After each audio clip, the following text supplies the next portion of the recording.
Ministério Semeadores da Palavra. Acesse o nosso material gratuitamente no site graça.org. Graça sem o cedilha e org sem o BR. Também estamos nas redes sociais.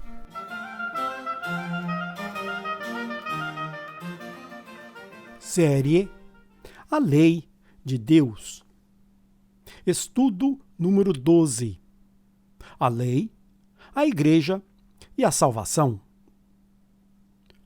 Algum tempo atrás, uma pobre alma fez um comentário sarcástico em uma das nossas postagens sobre a necessidade da salvação para todos os seres humanos. Ele escreveu: "Salvar do quê, meu amigo?" Ignoramos o comentário, mas a realidade é que a maioria das pessoas não possui uma noção adequada da seríssima situação em que se encontra. E, infelizmente, nesta maioria está grande parte dos nossos irmãos e irmãs na fé. O problema de não estar a par da nossa real condição frente ao Criador é que, naturalmente, o indivíduo não vê a necessidade de mudanças radicais e é inclinado a seguir a multidão, crendo que se todos na igreja, inclusive os líderes, estão vivendo de uma certa maneira, é porque esta é a maneira que Deus espera que viva a pessoa que está salva e que subirá com Jesus. A igreja para ele é um modelo a ser seguido para agradar a Deus e obter a salvação em Cristo. Ou seja, a razão que um indivíduo sincero vai à igreja é porque ele concluiu corretamente que precisa de Deus na sua vida. Mas, além disso, ele também concluiu que o melhor lugar para obter informação sobre Deus nesta vida, o melhor lugar para entender como as coisas espirituais funcionam, como, a partir de agora, ele deverá viver para ser abençoado nesta vida e, no final, ir morar com Jesus, é na igreja. Mas a igreja, a entidade em que ele colocou a sua confiança para instruí-lo sobre tudo isso, não está fazendo o trabalho que deveria fazer. O trabalho de ensinar somente aquilo que Jesus ensinou. Verso. E depois, e fazei discípulos, ensinando-os a obedecer a tudo que eu lhes ordenei. Mateus 28, 19 e 20. Palavras claras, vindas dos próprios lábios de Jesus, e não da boca ou caneta de nenhum ser humano. Devemos ensinar somente aquilo que Jesus ordenou que fizéssemos para sermos salvos. 2 João 1, de 9 a 11. Jesus nos ensinou obediência total ao Pai e ao Filho. João 15, 10. A igreja, porém, está ensinando um evangelho diferente do evangelho pregado por Jesus e pelos profetas que o antecederam. No decorrer dos séculos, a igreja desenvolveu um plano de salvação próprio. Um plano que não se alinha com a essência, com a totalidade das Escrituras Sagradas, que é a obediência à magnífica lei de Deus e a fé no seu amado Messias. Todos os filhos de Deus antes da chegada do Messias amavam e guardavam a incrível lei de Deus, e também amavam e aguardavam a vinda do Príncipe da Paz, do Salvador da humanidade, o nosso querido Jesus. Lucas 24, 25 a 27. Durante o período em que Jesus andou conosco, também todos os seus familiares, discípulos e apóstolos guardavam a perfeita lei de Deus. E o próprio Jesus fez questão de demonstrar no seu viver e nos seus ensinos a sua fidelidade à maravilhosa lei do seu Pai. Verso. Se obedecerdes aos meus mandamentos, permanecereis no meu amor, Do mesmo modo que eu obedeço aos mandamentos de meu Pai e permaneço no seu amor. João 15:10, Marcos 1:44, João 8:46 e 1 Pedro 2:22.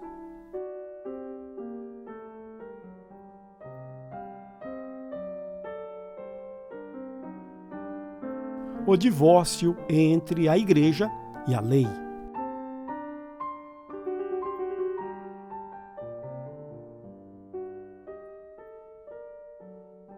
A igreja se divorciou da perfeita lei de Deus.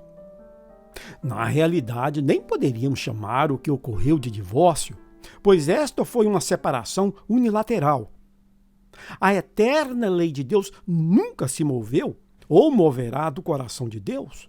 Salmos 111, 7 e 8. Foi a igreja que se desassociou da lei. Foi a igreja que decidiu por si só que estaria melhor se não se visse na obrigação de obedecer qualquer mandamento de Deus. Assim como ela fez no Éden, Gênesis 3, de 3 a 5, a serpente conseguiu inserir no meio cristão vários argumentos, todos patéticos, ilógicos e sem o respaldo da totalidade das Escrituras, para convencer a igreja de que ela estaria melhor com um distanciamento da lei de Deus. Sob o manto do pai da mentira, João 8:44, a igreja ensina que os mandamentos do Senhor são impossíveis de serem cumpridos, sugerindo então que Deus tem por hábito pedir coisas que suas criaturas não podem lhe dar. Ele não é muito razoável com suas exigências. Ele não considera a fraqueza dos homens ao anunciar a sua lei. A igreja pisa, chuta e cospe na santa lei de Deus e faz todos os tipos de acusações mentirosas sobre ela, ainda que a própria palavra de Deus testifica o contrário. Verso. Agora, o que estou lhes ordenando hoje não é muito difícil para vocês? Nem está além do seu alcance? Não! A palavra está bem perto de você. Ela está na sua boca e no seu coração para que você possa obedecer a ela. Deuteronômio 30, 11 a 14. João também nos falou a mesma coisa sobre os mandamentos do Senhor. Verso. Porque este é o amor de Deus, que guardemos os seus mandamentos. Ora, os seus mandamentos não são penosos. 1 João 5:3.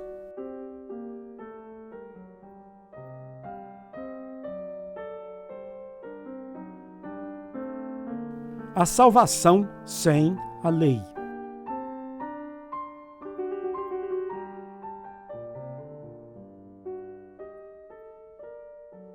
Não existe a menor possibilidade de um ser humano adulto e mentalmente capaz se salvar ignorando a perfeita lei de Deus. Obedecer aos santos mandamentos de Deus, Pai e Filho, é um dos dois requisitos para a salvação. Lucas 8:21, Lucas 11:28, João 15:10. O outro é crer em Jesus como o Messias, o Cordeiro de Deus que tira os pecados do mundo. João 3:16, João 3:36. A lei nos leva a Cristo. Obedecer à lei é a única maneira existente de ser enviado pelo Pai até Jesus. João 6:44, João 6:65. No Antigo Testamento não era diferente, e a única distinção é que se usava o simbolismo do sistema sacrificial para atingir o mesmo objetivo. Era porque obedeciam à lei que os fiéis servos de Deus levavam os seus animais para serem sacrificados pelo sacerdote, e assim eram purificados dos seus pecados. Se o pecador em Israel não se importava com a lei, certamente não via qualquer motivo para se dirigir ao templo para ser perdoado. O sacrifício de animais foi estipulado por Deus para aqueles que amavam a sua lei E por causa dela se sentiam culpados quando pecavam, se arrependiam e se dirigiam ao templo para ter os seus pecados transferidos para o inocente animal. Agora também é porque obedecemos à lei que vamos até Jesus, que nos serve como os dois, sumo sacerdote e perfeito sacrifício. Verso. Ele foi oprimido e humilhado, mas não abriu a boca. Como cordeiro foi levado ao matadouro, e como ovelha muda perante os seus tosquiadores, ele não abriu a boca. Isaías 53, 7, João 1, 29, 1 Coríntios 5, 7, Hebreus 4, 15, 1 Pedro 1, 19 e Apocalipse 12, 11. O pecador moderno, que não se importa com a lei, não deveria se sentir culpado de qualquer pecado, pois pecado é a rejeição da lei. 1 João 3, 4. O cristão que diz que a lei não tem mais conexão com a salvação, mas ao mesmo tempo procura Jesus para ser salvo, deveria fazer a mesma pergunta do indivíduo que mencionei acima. Salvar do quê, meu amigo? E se ele diz que a lei de Deus é importante, mas que Jesus o isenta da obediência à lei, ele faz de Deus e do próprio Jesus meras criaturas, como se fossem homens que não temos que levar a sério aquilo que dizem. Números 23, 19. Gostando ou não, a verdade é que nem Deus Pai, através dos seus profetas que antecederam ao Messias, e nem o próprio Messias, através das suas instruções nos 4 evangelhos, nos ensinaram que o pecador se torna isento de obedecer à eterna lei de Deus por causa da cruz. Mateus 5,17. Jesus não foi enviado para permitir pecados, e sim para perdoá-los. Mas só é perdoado quem se arrepende. E só se arrepende quem reconhece que existe uma lei e que se deleita nesta lei. É porque ele se importa com a lei e deseja de coração obedecê-la que Deus reconhece a sua sinceridade e aceita o seu arrependimento todas as vezes que transgride e assim peca contra o Senhor. Pedir por perdão quando não amamos a lei de Deus é uma ofensa seríssima contra o seu autor. É como se estivesse reclamando da lei e dizendo que preferiria se não tivesse que obedecê-la.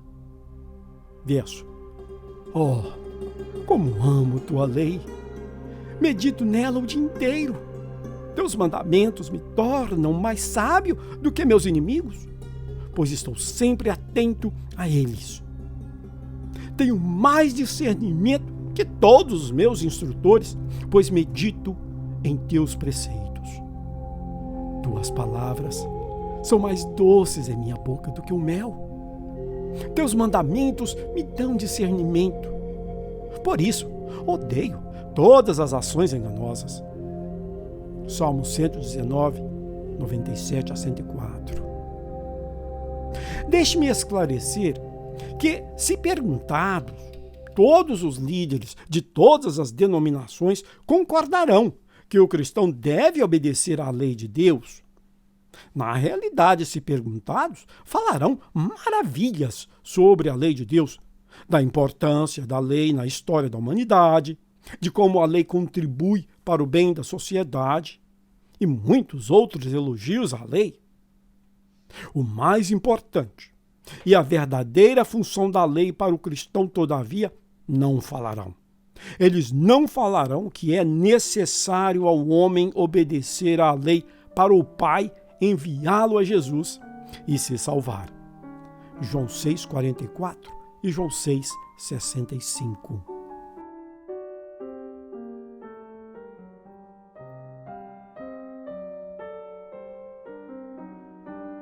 O grande plano das hostes do mal.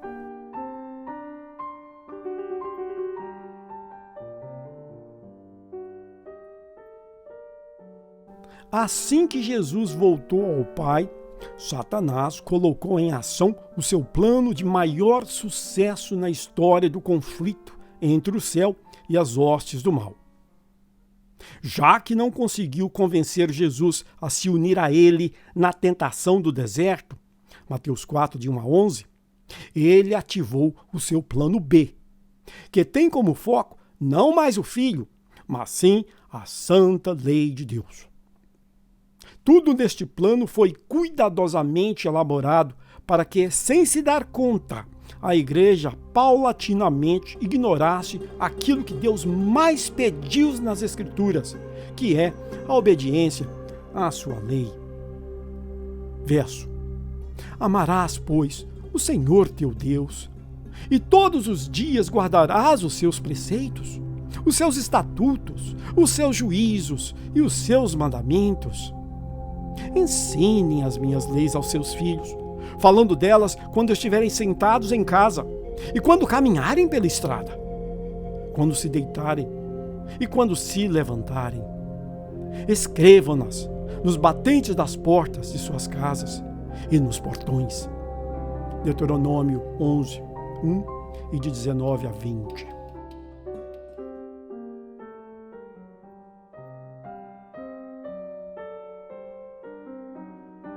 A lei de Deus e as consequências eternas.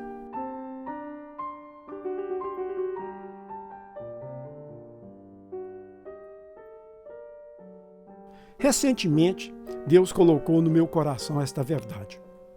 O maior dos motivos de praticamente todos os cristãos não se importarem com a lei é porque eles não veem a seriedade que é desobedecer a Deus.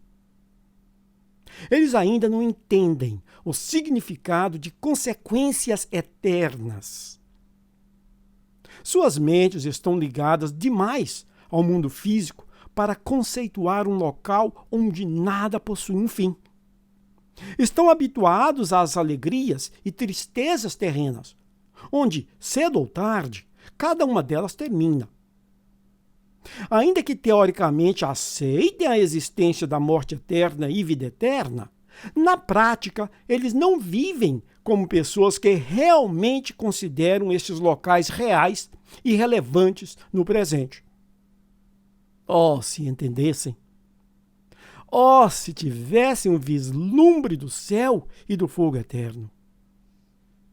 Gostaria de ter a fé de Eliseu, segundo Reis 6, 16, 17, e pedir a Deus que mostrasse aos milhões de cristãos que ignoram a sua magnífica lei alguns segundos da felicidade eterna no céu e sofrimento eterno no inferno. Sim, o céu também, mas neste caso, principalmente o inferno, pois não entendem o que realmente significa este local para onde tantos, através dos seus atos, escolheram. 2 Coríntios 5:10.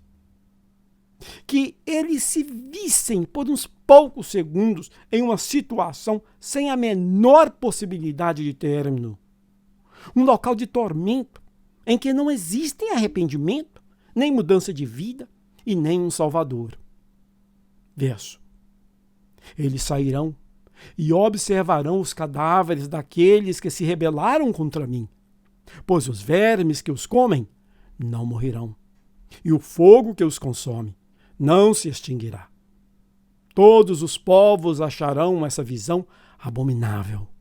Isaías 66, 24, Marcos 9, 43. Querido irmão ou irmã em Cristo, hoje mesmo, pare de negligenciar a poderosa lei de Deus. Não se deixe enganar pela conversa suave da serpente que usa os líderes como intermediários. Não siga a maioria, achando erroneamente que porque são muitos, eles estão com a verdade. Lembre-se que foram poucos os que se mantiveram ao lado de Jesus e aceitaram os seus ensinos de sacrifício pessoal e entrega total. João 6,67. Lembre-se que a maioria do seu próprio povo não se interessou pela verdade. João 1,11. Da mesma forma, hoje, dentro da igreja, a maioria não se interessa pela verdade, mas colocou suas esperanças na mentira. A mentira diabólica de que obedecer à incrível lei de Deus não é necessário para se salvar. Lucas 12:47. Como sempre digo, no juízo final, ninguém poderá usar o argumento de que é inocente e que não é justo ir para o inferno, porque apenas seguia os ensinos e exemplos dos seus líderes.